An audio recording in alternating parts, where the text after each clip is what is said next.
Hi guys, welcome back to our channel on dogs things. दोस्तों, आज की video में हम दो ऐसी डॉग ब्रीड्स के बारे में बात करेंगे जो कि दोनों ही जर्मनी से है और दोनों ही इंडिया में बहुत ज़्यादा पॉपुलर डॉग ब्रीड भी हैं। इन दोनों को देखकर अच्छे अच्छे चोर और लुटेरों के पसीने भी छूट जाते हैं। आज हम बॉक्सर एंड रॉटवाइलर्स दोनों डॉग ब्रीड के बीच में कंपैरिजन करेंगे और जानेंगे कि आपके लिए कौन सी डॉग ब्रीड ज़्यादा बेहतर है। तो फिर वीडियो पर बने रहिए और अगर आपने चैनल को अभी तक सब्सक्राइब नहीं किया है तो चैनल को प्लीज़ सब्सक्राइब कर लीजिएगा और बेल आइकन को भी ज़रूर प्रेस कर लीजिएगा। और करते हैं हम आगे वीडियो की शुरुआत। History and origin.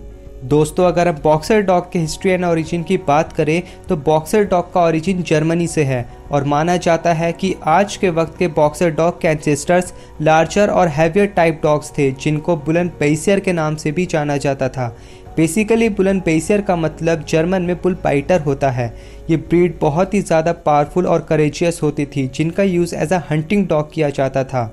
बुलन बेसियर काफ़ी सेंचुरीज तक बियर्स, वाइल्ड बोर्स और डियर्स का शिकार करने के लिए काम में आते थे। इनका टास्क होता था कि ये हंटर्स के लिए इन जानवरों को पकड़ कर रखे ताकि हंटर्स बाद में इनको आसानी से मार सके। लेकिन वक्त के साथ साथ जैसे जैसे जर्मनी में पॉलिटिकल सिचुएशन चेंज हुई और बियर्स, डियर्स और वाइल्ड बोर्स के शिकार के ऊपर बैन लगा दिया गया, 1865 तक आते आते बुलन बेसियर को भी अपने इस काम से हटा दिया गया और इनको फार्मर्स और बचर्स द्वारा कैटल्स की गार्डिंग के लिए यूज़ किया जाने लगा। और आज के वक्त के बॉक्सर्स की शुरुआत 19th सेंचुरी में हुई जब एक मुनीक मैन जिसका नाम जॉर्ज अल्ट था एक ब्रिंडल कलर की फीमेल बुलन बेसियर को वहीं के किसी लोकल डॉग के साथ क्रॉस करा दिया गया, जिसके बाद बॉक्सर डॉग की भी शुरुआत हो गई थी। और बॉक्सर डॉग को काफ़ी सालों तक as a athlete dog, cattle dog, police dog, war dog, both world war 1 and 2, watch dog, protection dog और अंधे लोगों के लिए एज अ गाइड डॉग में भी यूज़ किया जाने लगा। और 1904 में AKC यानी अमेरिकन कैनल क्लब में फर्स्ट बॉक्सर डॉग को रिकॉग्नाइज्ड किया गया। और गाइस, वहीं पर अगर हम दूसरी तरफ रॉटवाइलर्स की हिस्ट्री एंड ओरिजिन की बात करें तो माना जाता है कि ये मॉलिसीज एक मैस्टिफ टाइप डॉग्स होते थे, उनसे ही बनी एक ब्रीड है।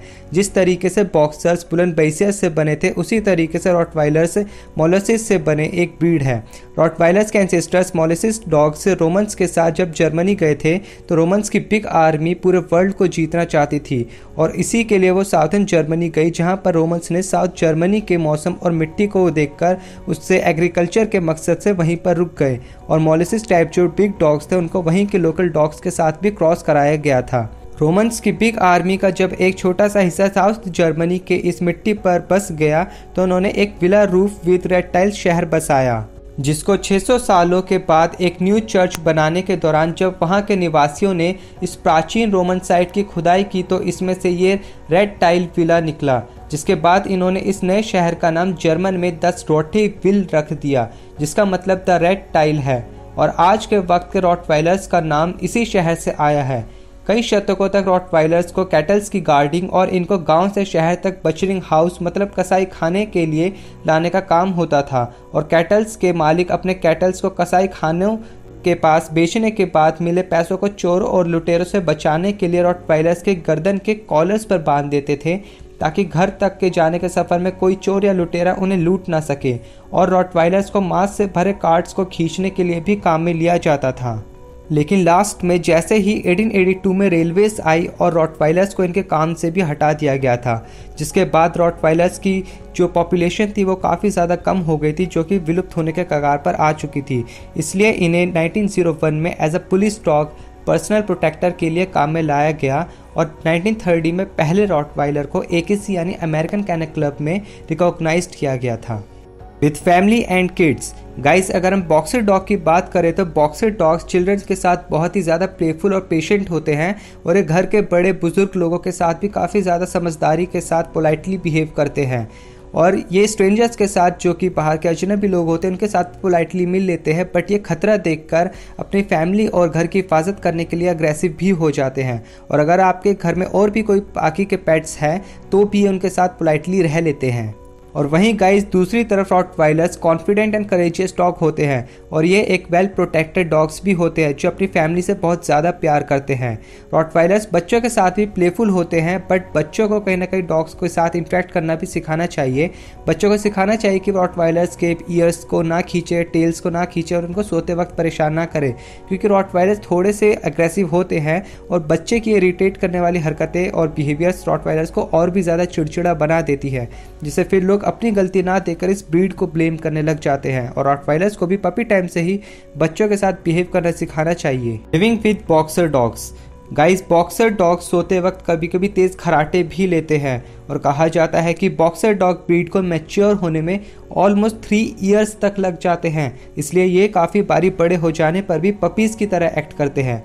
और boxer high energetic dog breed होती है, इसलिए मेक श्योर कि आप एक बॉक्सर डॉग को अपने घर पर लाने से पहले कंफर्म ज़रूर कर लें कि आप इनको वक्त देकर डेली वॉक पर ज़रूर लेकर जाएं और आप इनको apartment, small houses and large houses कहीं पर भी रख सकते हैं। और गाइस वहीं पर अगर हम दूसरी तरफ रॉटवाइलर्स की बात करें तो Rottweilers extremely powerful and muscular large size dogs होते हैं, क्योंकि इनको हैवी कार्ट्स खींचने के काम में यूज़ किया जाता था। इसलिए इस ब्रीड को ट्रेनिंग देना बहुत ज़्यादा ज़रूरी है, क्योंकि ये दूसरे लोगों को जो कि इनसे बड़े हैं साइज़ में, दूसरे डॉग्स को काफ़ी ज़्यादा हर्ट पहुंचा सकते हैं। इसलिए इस ब्रीड को ट्रेनिंग देने के लिए आपके पास अगर वक्त नहीं है तो ये ब्रीड आपके लिए सूटेबल नहीं है, क्योंकि ट्रेनिंग देने के लिए टाइम एंड पेशेंस दोनों की बहुत ज़्यादा ज़रूरत होती है। और रॉटवाइलर्स और बॉक्सर दोनों ही ब्रीड को हेल्दी एंड फिट रखने के लिए लिमिटेड अमाउंट ऑफ फूड ही देना चाहिए, क्योंकि ओवर फीडिंग से रॉटवाइलर्स एंड बॉक्सर्स दोनों में ही ओवरवेट देखने को मिलता है, जो कि इनमें काफ़ी सारी बीमारियां लाता है। रॉटवाइलर्स को small houses and large houses में रखा जा सकता है, बट अपार्टमेंट्स के लिए ये ब्रीड सूटेबल नहीं है। अडेप्टिबिलिटी। गाइस अगर हम बॉक्सर डॉग की बात करें तो बॉक्सर्स मीडियम साइज डॉग्स होते हैं, फिर भी ये आउटडोर डॉग्स नहीं होते हैं, ये हाउस डॉग्स होते हैं। और इनकी शॉर्ट नोज और इनका शॉर्ट कोट इनको extremely hot and cold weather में रख पाना मुश्किल कर देता है, क्योंकि इनके जो शॉर्ट नोज होती है उसमें जब ये सांस लेते हैं तो लंग्स तक सांस पहुंचने से पहले इनके जो नाक के अंदर एयर कूल डाउन नहीं हो पाता है काफ़ी बारी, इसलिए सर्दियों में आपको इनकी थोड़ी ज़्यादा केयर करनी पड़ जाती है। और गाइस वहीं दूसरी तरफ रॉटवाइलर्स हॉट वेदर में रह सकते हैं, बट एक्सट्रीमली कोल्ड वेदर में इनका रह पाना थोड़ा मुश्किल हो जाता है, इसलिए कोल्ड वेदर में आपको इनकी थोड़ी एक्स्ट्रा केयर करनी पड़ेगी गाइस। और रॉटवाइलर्स का जो कोट होता है वो शॉर्ट एंड स्मूथ होता है, फिर भी ये थोड़ी ज़्यादा शेडिंग करते हैं बॉक्सर डॉग के मुकाबले, तो इसलिए regular brushing is needed for Rottweilers guys.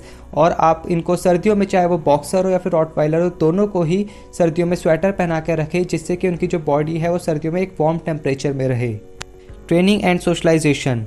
Guys boxer dogs fast learners होते हैं और ये ज़्यादातर खेलने के मूड में रहते हैं, इसलिए अपने चाइल्डिश बिहेवियर की वजह से आपको इन्हें ट्रेन करने में थोड़ी ज़्यादा मेहनत लग सकती है, बट ये ट्रेन हो जाते हैं। और एक वेल ट्रेन बॉक्सर बहुत ही डिसिप्लिन एंड ओबीडिएंट डॉग भी होता है। सोशलाइजेशन बॉक्सर डॉग के लिए काफ़ी ज़्यादा ज़रूरी होता है, क्योंकि मीडियम साइज डॉग्स होते हैं और ये चाहे तो दूसरे डॉग्स एंड ह्यूमंस को हर्ट कर सकते हैं। और कुछ बॉक्सर्स बाकी बॉक्सर डॉग के मुकाबले में अपनी गार्डिंग ड्यूटी को कुछ ज़्यादा ही सीरियसली ले लेते हैं, इसलिए इनको पपी टाइम से ही सोशलाइजेशन एंड ट्रेनिंग ज़रूर देनी चाहिए। और इसके कंपैरिजन में एक वेल ट्रेन्ड रॉटवाइलर बहुत ही ओबीडिएंट एंड काम होता है, और रॉटवाइलर्स को काम बनाने के लिए ट्रेनिंग एंड सोशलाइजेशन दोनों की ही बहुत ज़्यादा ज़रूरत होती है, इसलिए आप इनको पपी टाइम से ही ट्रेनिंग ज़रूर देगा, क्योंकि ये थोड़े से अग्रेसिव होते हैं। और एक एडल्ट रॉटवाइलर ईजिली दूसरे डॉग्स एंड स्ट्रेंजर्स को हैवी इंजर्ड कर सकता है, इसलिए पपी टाइम से ही इनको नए नए लोगों से मिलाएं और पेट से ज़रूर मिलाएं, जिससे एक बड़े हो जाने पर एक कॉन्फिडेंट एंड काम रॉटवाइलर बन सके। Guard dogs. Guys boxers and Rottweilers को शुरू से ही कभी कैटल्स की गार्डिंग, हाउस की गार्डिंग और पर्सनल प्रोटेक्शन के लिए यूज़ किया जाने लगा है, तो पुलिस डॉग के लिए और वॉर डॉग्स के लिए भी यूज़ किया जाने लगा है। इसलिए अगर आपका एक डॉग रखने का मेन पर्पस गार्डिंग पर्पस है, तो फिर बॉक्सर्स और रॉटवाइलर्स दोनों में से आप किसी को भी चूज़ कर सकते हैं, दोनों ही एक अच्छे गार्ड डॉग हैं। Height, weight and life span. Guys boxer dog male की हाइट 22 इंचेस टू 25 इंचेस तक होती है, फीमेल की हाइट 20 इंचेस टू 23 इंचेस तक होती है, और मेल का वेट 25 केजीज टू 32 केजीज तक का होता है, और फीमेल का वेट 23 केजी टू 31 केजीज तक का होता है, और इनका लाइफ स्पैन 9 टू 13 ईयर्स तक का होता है। और गाइस वहीं पर दूसरी तरफ रॉटवाइलर मेल की हाइट 24 इंचेस टू 28 इंचेस तक होती है, और फीमेल की हाइट 22 इंचेस टू 25 इंचेस तक होती है, और मेल का वेट 50 केजी टू 60 केजीज तक का होता है, और फीमेल का वेट 35 केजी टू 48 केजीज तक का का होता है और इनका लाइफ स्पैन 9 to 12 ईयर्स तक का होता है। बाइट फोर्स गाइस, अगर हम बाइट फोर्स की बात करें बॉक्सर डॉग की, तो बॉक्सर डॉग की बाइट फोर्स 230 PSI होती है और इसके कंपैरिजन में रॉटवाइलर्स की बाइट फोर्स 328 PSI होती है गाइस, जो कि एक हड्डियों को तोड़ने के लिए काफ़ी होती है, जो कि बॉक्सर डॉग से तो काफ़ी ज़्यादा है। कलर्स गाइस, अगर हम कलर्स की बात करें तो बॉक्सर्स आपको बहुत सारे कलर्स पे मिल जाएंगे, जैसे कि fawn, brindle, fawn with white marking, brindle with white marking, white with black marking, black with white marking. लेकिन गाइस अगर हम रॉटवाइलर्स की बात करें तो रॉटवाइलर्स आपको सिर्फ एक ही कलर में मिलेगा, black and tan. Black and tan के अलावा उसमें और कोई भी कलर मिक्स नहीं होगा गाइस। तो गाइस ये थी हमारी आज की video Rottweiler and boxer dog के कंपैरिजन के ऊपर। आई होप आपको वीडियो पसंद आई होगी और इस वीडियो से एक अच्छी जानकारी भी मिली होगी। अगर आपको वीडियो पसंद आई हो तो प्लीज़ हमारे चैनल को लाइक कीजिएगा और सब्सक्राइब कीजिएगा और कमेंट सेक्शन में हमें ज़रूर बताइएगा नीचे कि आपको नेक्स्ट वीडियो किस चीज़ के ऊपर चाहिए। मिलते हैं आपसे नेक्स्ट वीडियो में। टिल द टाइम नमस्ते एंड जय हिंद।